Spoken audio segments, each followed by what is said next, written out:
Welcome back to Games Play Games, where you can watch games and practice game design. We're back with Bannerman. Can't find them, Bannerman. I think I want to do the show by myself from now on. She dreams in color, she dreams in red. That'll actually be more important later on. Yep. Can't find them, Bannerman.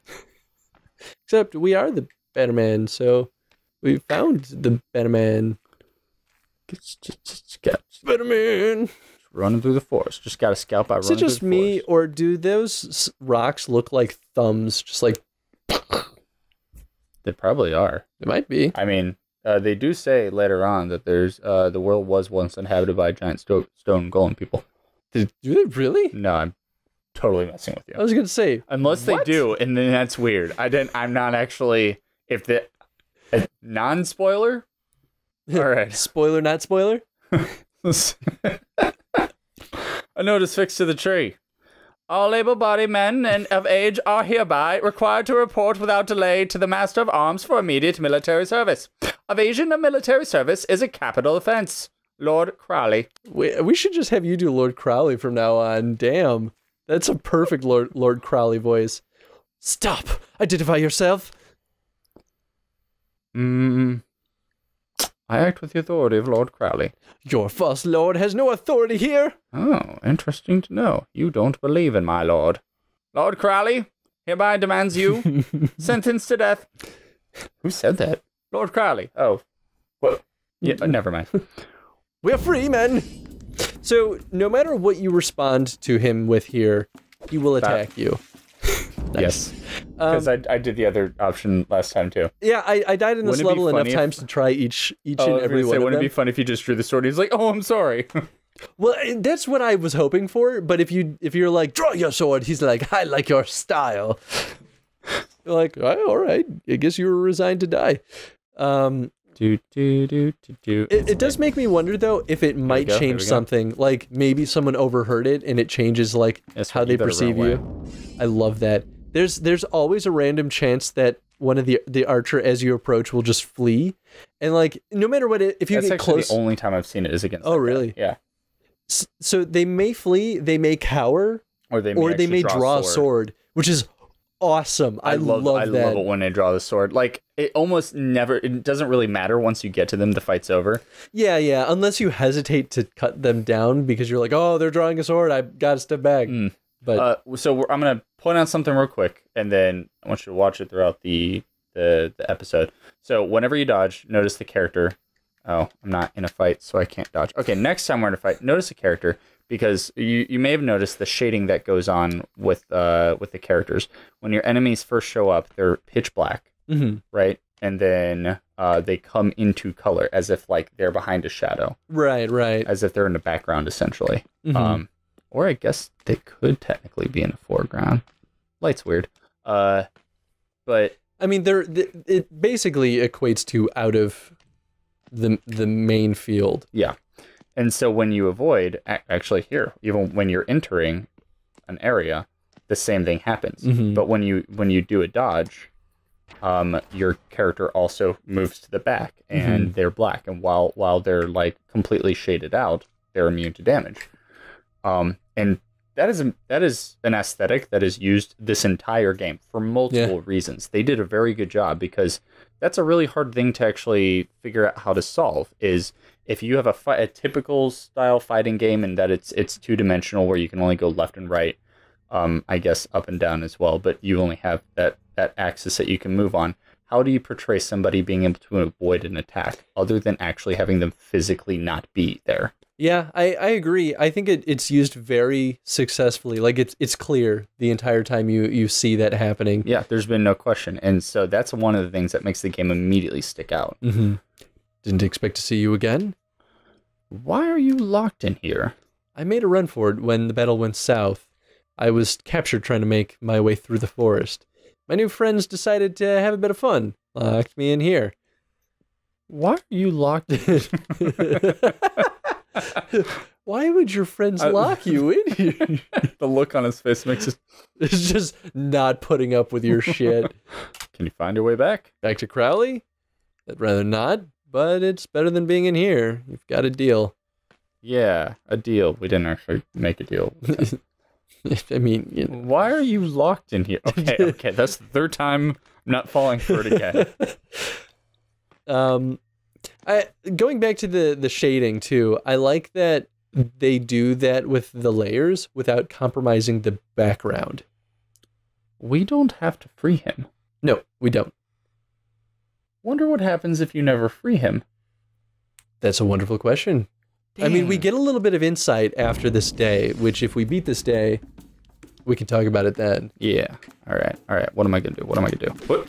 All right. I mean, that's the thing. There are a lot of choices early game, and you and I haven't played enough to really, truly see the consequence of our choices.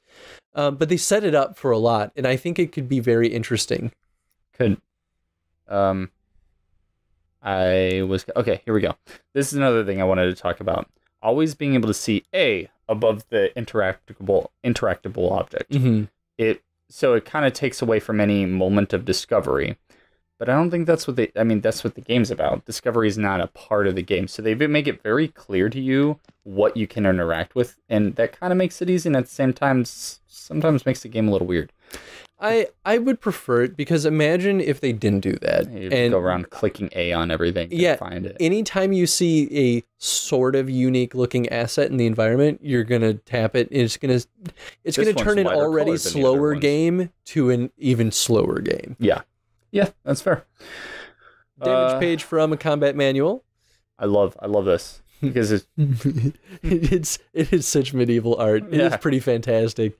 Expend your energy wisely. Attack only when your enemy is weak to attack. Parry blows only when danger is present. Carelessness will lead to fatigue, and you will be most vulnerable. Which is a polite way of saying, if you run out of stamina, it's your own fault. Then you can't defend yourself and you will die. But also, it's your own fault. Yeah, enter the most difficult enemy that we've encountered in the game. I mean, we've actually fought them before, but whatever. Oh, we did fight the spearmen? Yeah, we fought one early. Oh, man, they introduced these guys quick. I mean, you start fighting spearmen that have a little bit more health, I think. Maybe I'm wrong. I have a hard time with the spearmen. There's something about them that I just, cannot respond fast enough to their jabs. As I said, I was having a lot of problems with them until the 4th day, and then I became very good at fighting them because I had to. I mean, because the 4th day. That's fair. I don't think I've beaten the 4th day. You might have? I might have. I don't remember. Did I come from here? I was not paying attention. This is back to your buddy in the cage. Ja. I was not making a visual map in my head as I was going through this. Cool. Now we're outside. Yeah. So there's something interesting to mention about this area is a little weird. We're in it has kind of like a Greek feel to it. Yeah, it's a Greek area, with the arches and everything, and obviously the statues. But yeah, that's a good point. I guess I didn't really think about it too much at the time, but it is a little odd. Oh crap! Man, you have gotten good with those dodges. So this is the first time we see two enemies functioning in unison like this too. That is my favorite response.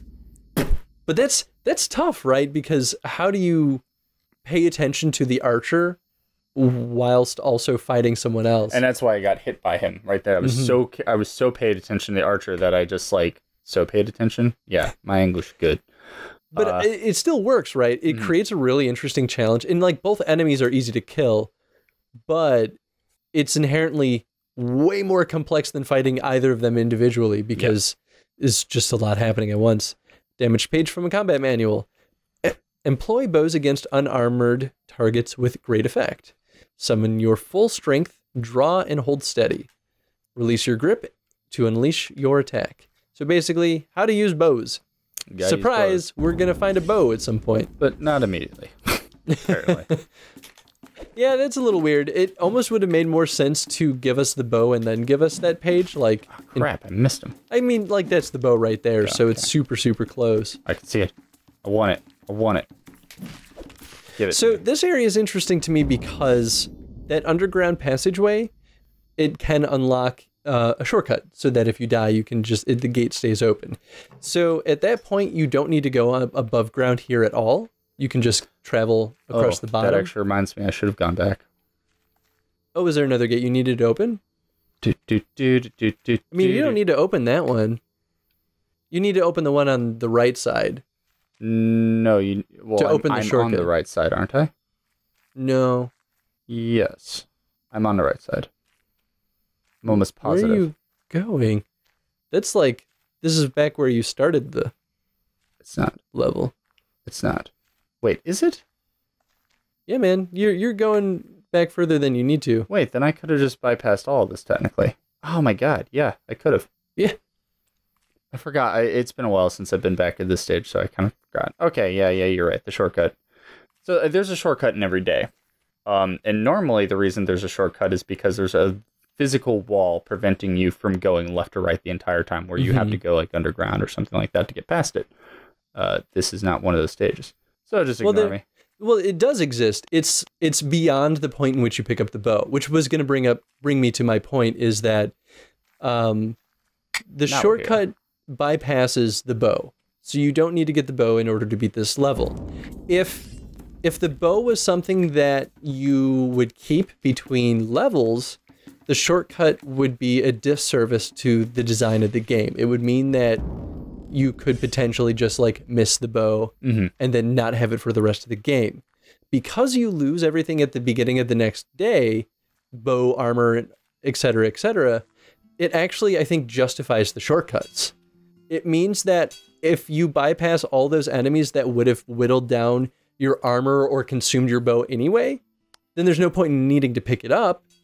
It behooves you to just go straight to the boss battle for that level. Yeah. But you will always be missing out on something by going straight through the shortcut. Maybe not always, but most of the time you will. Not in this level, because you can unlock your buddy while you're down there.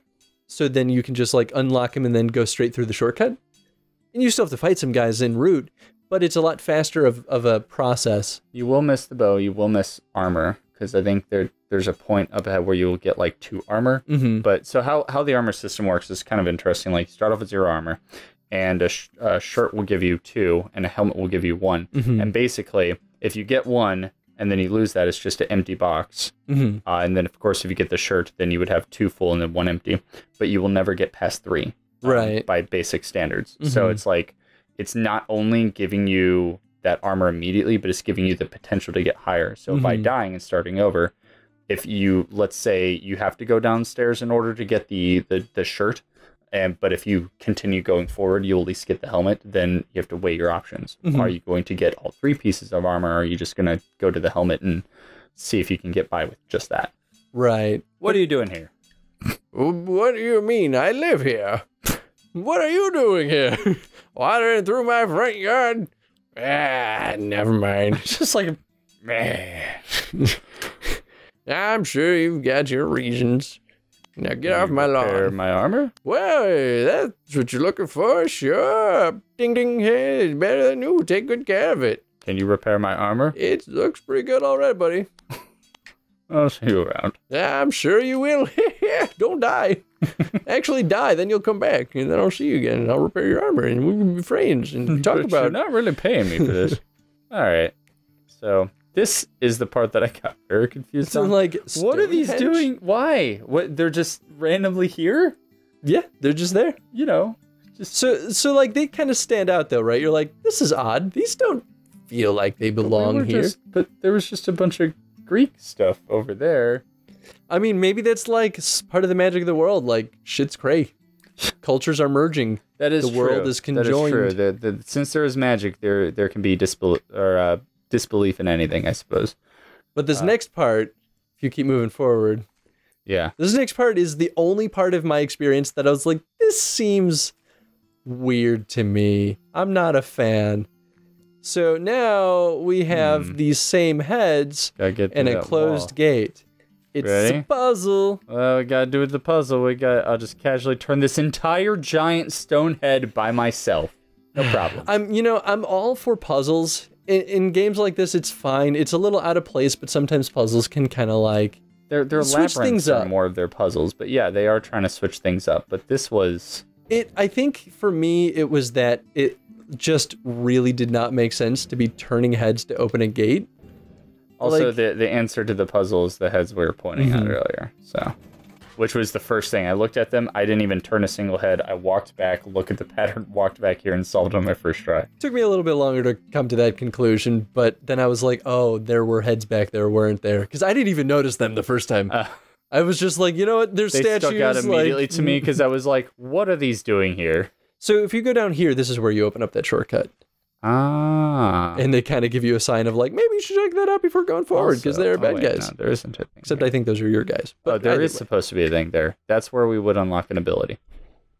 Oh, you're right. And that's one thing we haven't got to talk about because we're playing through where things are already unlocked. That's what happens. So there will be a ability here, and we can talk about it right now. So when you pick it up, it's like a new combat technique, and it's a little weird how they tell you the information. You can pull it up. It's in the combat techniques. So this is just the dodge. Yeah, we got that earlier. So you get a choice. Mm-hmm. And I picked this one too. You get a choice between... It's arguably just way better. Yeah. You can increase your stamina regeneration rate by 50%, which is awesome. Or this other one was you increase your armor, like your max armor. Yeah, so far we can only get up to 3. I'm assuming we could get up to 4 with that. Mm-hmm. Which armor's great. But all it is just more room for error. And if you want to be a completionist player, you're not going to pick the extra health. No. So that's probably why both me and Chris didn't pick it. But yeah, you have the choice of more armor or a faster endurance regeneration, which is not more endurance, just faster and regeneration. I mean, it's also honestly, I think a better utilized benefit because endurance is literally always present. It is always going to be a thing that you have to balance, whereas armor, it's fleeting. Like, although we could have used it right here because there's armor right there. Which I think is exactly why it's placed there too. It's very likely. Are we done on time? We are over time. Cool. All right, well, we'll come back, and I think there's a boss fight or something coming up, so we'll talk to this guy because he's everywhere we're at. Cool. Question of the day. How do the shortcuts benefit... Well, maybe it's too soon since we haven't really... Utilize the shortcut. Yeah, we haven't utilized it. So I'll save that for the next episode, maybe, depending on where our conversation goes. How about the puzzle? We could. Yeah, okay. How would you design that puzzle to kind of feel as though it belonged? Yeah. Yeah. I mean, it's really my only criticism of the game from what I've seen. Actually, it's so far only my only one as well. Level 4 is annoying. And you guys may feel differently. But if you had the option to design that puzzle, how would you do it? Yeah. Yeah. So there it is. Till next time. Bye. Bye.